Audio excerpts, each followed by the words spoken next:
अजं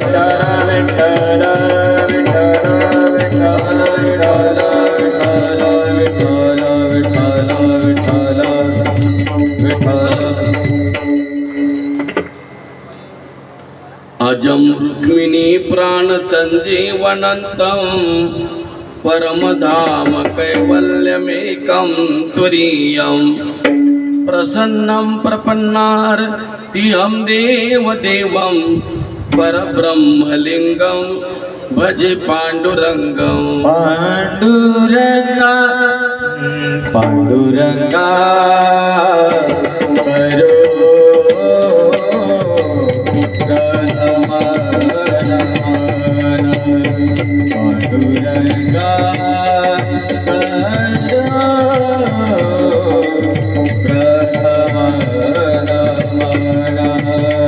पांडुरंगा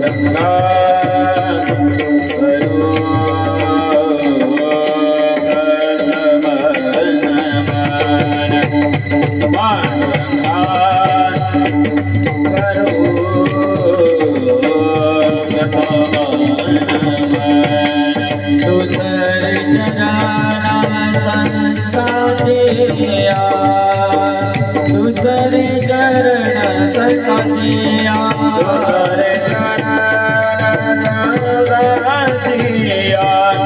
दुसरे चरण सताजिया त्याच्या कृपा कथेचा विस्तार बाबाजी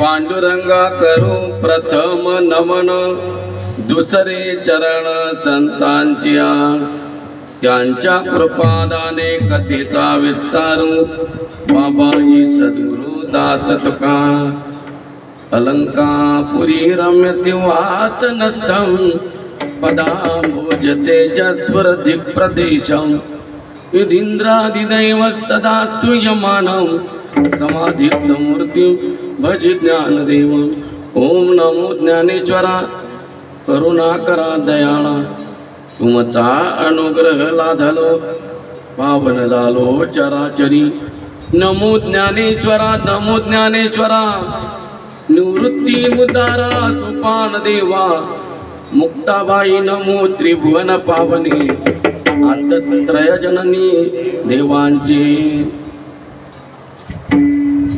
प्रभु के चरणों में सदा पुण्य पुण्य करूं प्रणाम कहूँ तुझे भूल नहीं मेरे प्रियतम श्याम भक्ति भक्त भगवंत गुरु चतुर नाम वपु एक जिनके पद वंदन करूं नासत विघ्न अनेक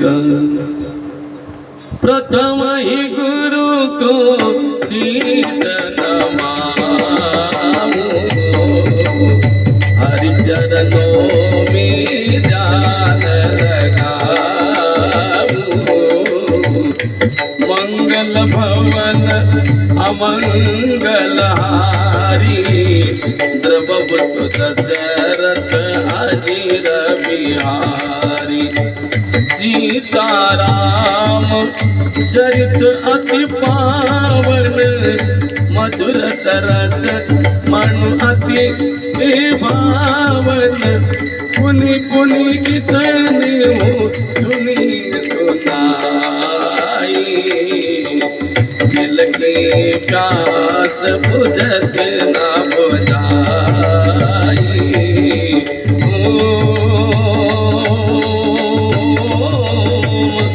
गए विभीषण सुनो हनुमंता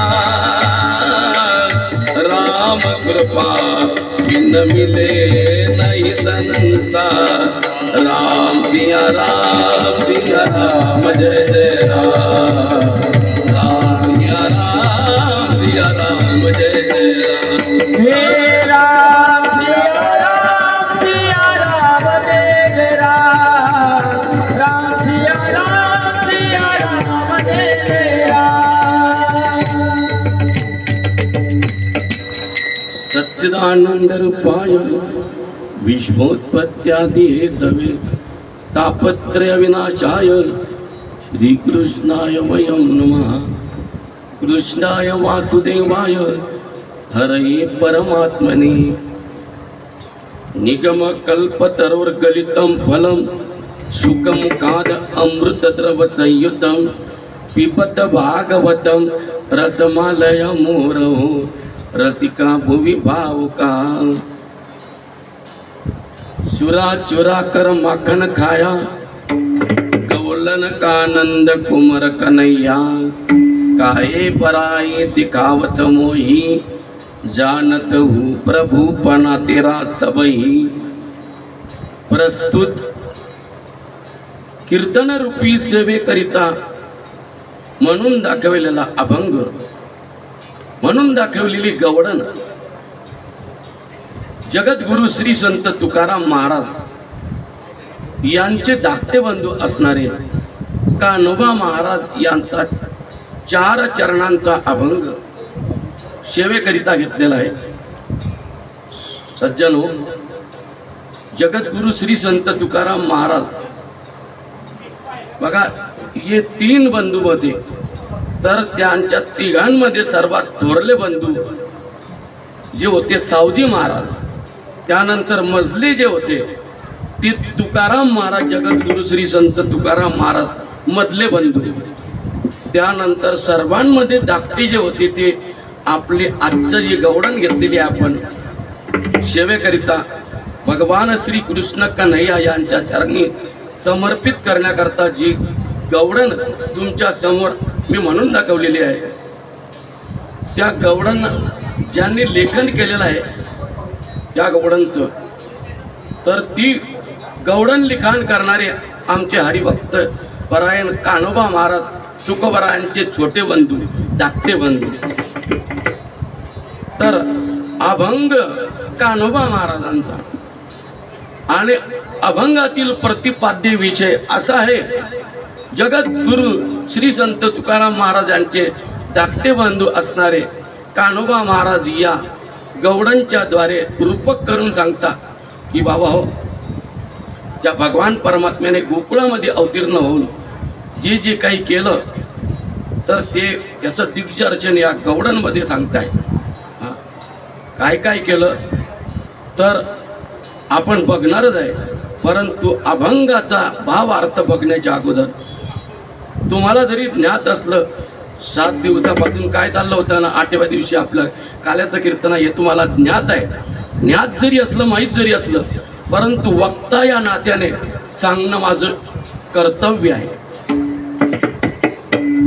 आपल्या या जळगावमध्ये आणि जळगावमध्ये रामानंद नगर स्टाफ आणि तिथून सागर कोल्ड्रिंकच्या इकडे मध्ये आल्यानंतर जीवननगर आहे छोटंसं, तर जीवननगरमध्ये आपल्या जीवननगरमध्ये रहिवासी असणारे आमचे हरिभक्त परायण श्री दीपक सुभाष चौधरी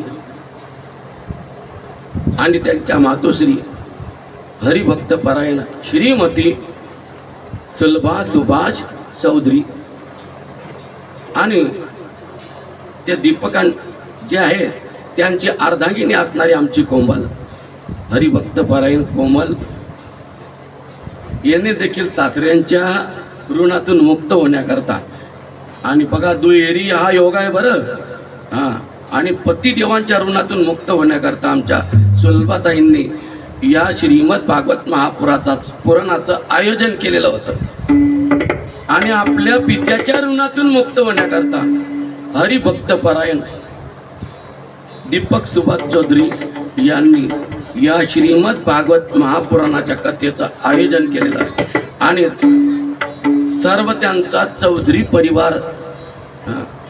कारण ही जी कथा आहे असं आहे, इथे महती अशी आहे, हे जरी आपल्या कुळातील एका जणाने जरी कथा आणि त्या कथेचं आयोजन केलं तरी ज्या कुळामधले जे काही दिवंगत झालेले जीव आहे,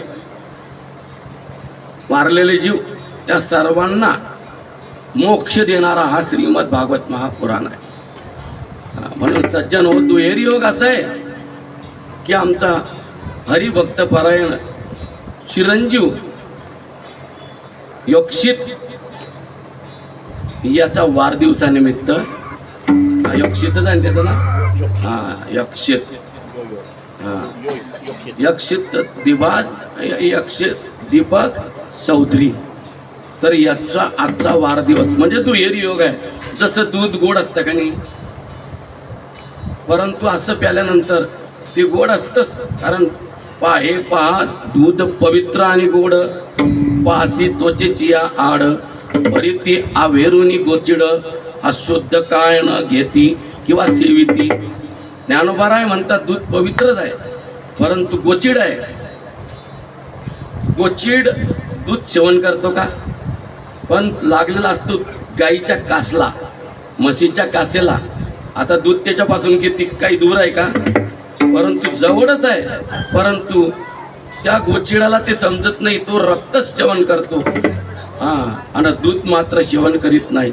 मात्र माणसांना मात्र हे संपूर्ण समजत असतं, परंतु काही लोक समजून गोचिडाच्या प्रवृत्तीचे असतात. ते गोचिडाच्या प्रवृत्तीचे असतात, ते भक्ती साधत नाही माणसाचा देह मिळून, परंतु संसारामधल्या अनेक सटरबटर गोष्टी करत बसतात.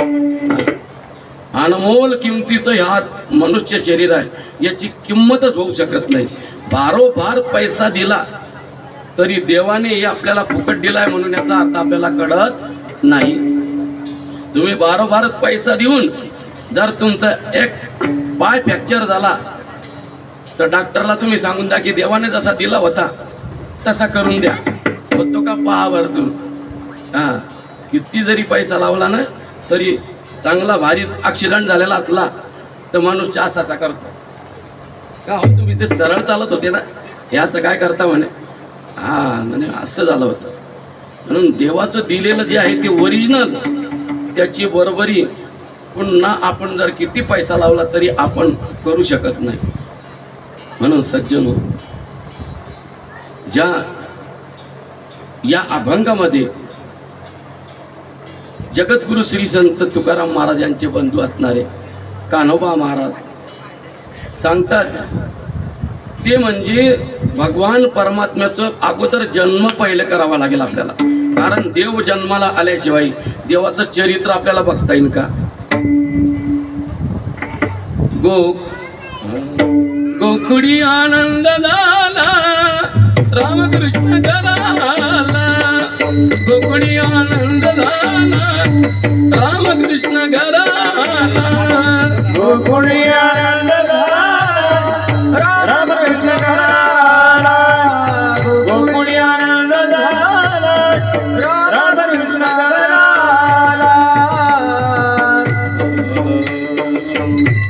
गोकुडी आनंद झाला रामकृष्ण घराला, नंद घर आनंद भयो जय कन्हैया लाल की.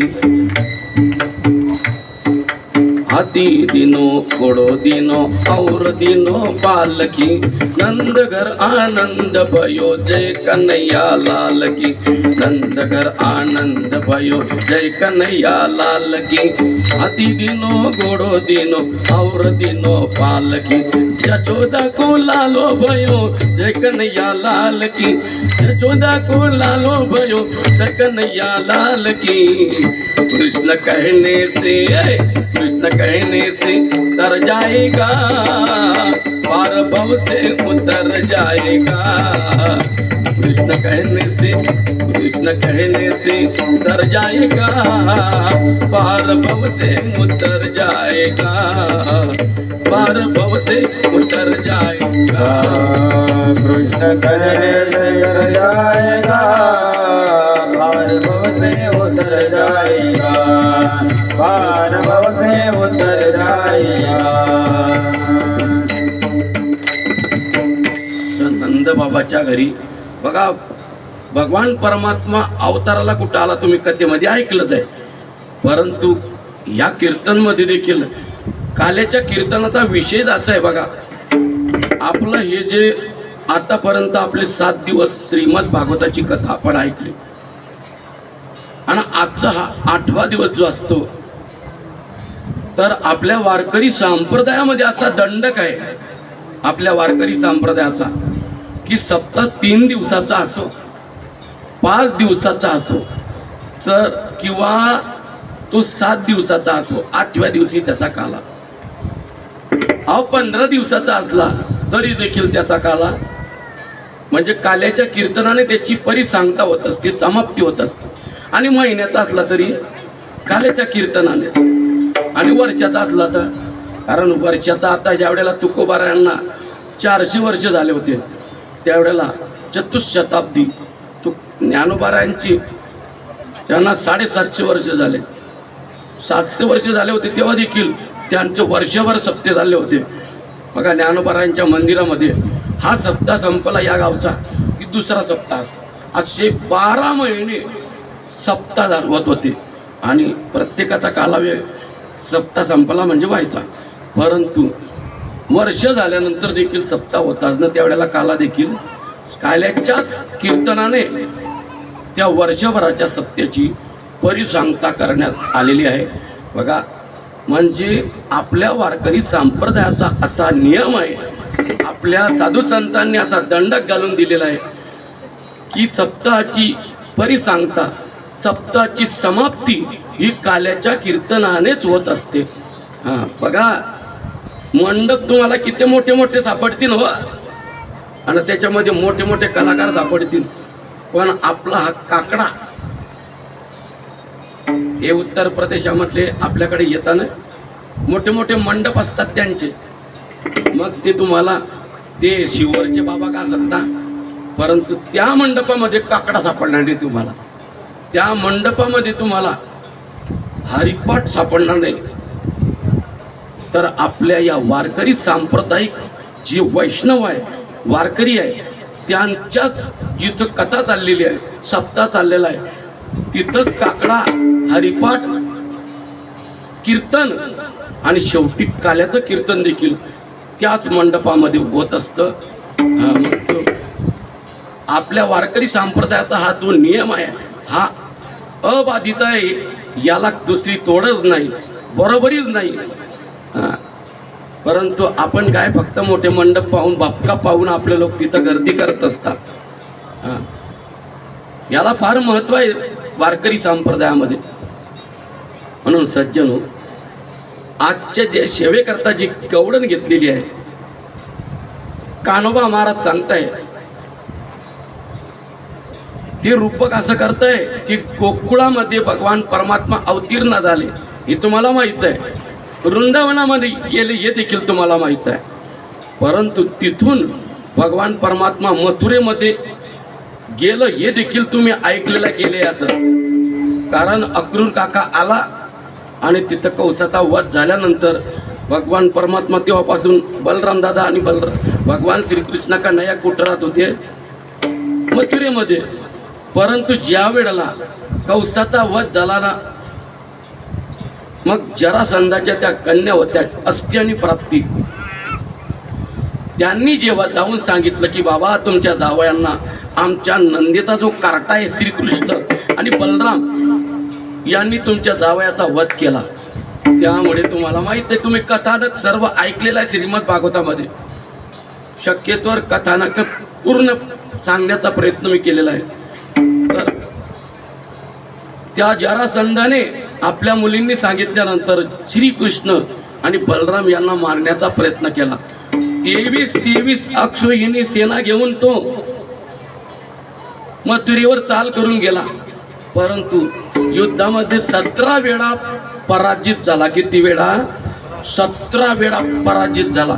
त्यानंतर भगवान श्रीकृष्णाने काल यवनाचा वध केला. ही देखील तुम्ही ऐकलंय, बघितलंय टीव्हीवर. त्यानंतर भगवान परमात्मा यांनी ठरवलं की आता आपण इथं थांबता कामा नये. जरासंधाने श्रीकृष्ण आणि बलरामांचा पाठलाग केल्यानंतर श्रीकृष्ण आणि बलराम पडताय पुढे, जरासंध पडतो मागे. पडता पडता भगवान श्रीकृष्ण आणि बलराम यांनी उड्डाण केलेलं आहे आणि ते उड्डाण करून प्रवर्चन पर्वतावर गेलेले आहे. आणि याने त्या जरासंध राजाने त्या प्रवर्चन पर्वताला आग लावून दिली. याला असं वाटलं की आगेमध्ये श्रीकृष्ण आणि बलराम जळून खाक झालेले आहे.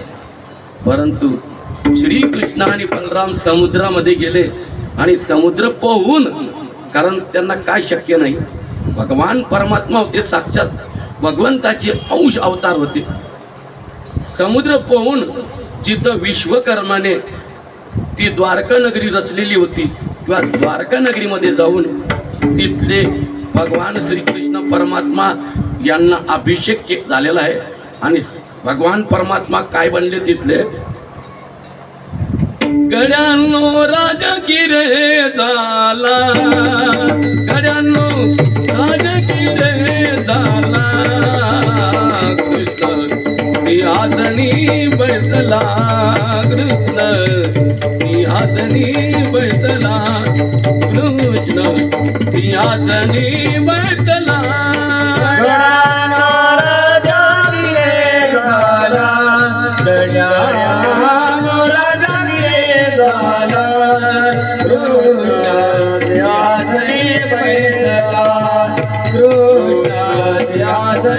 कृष्ण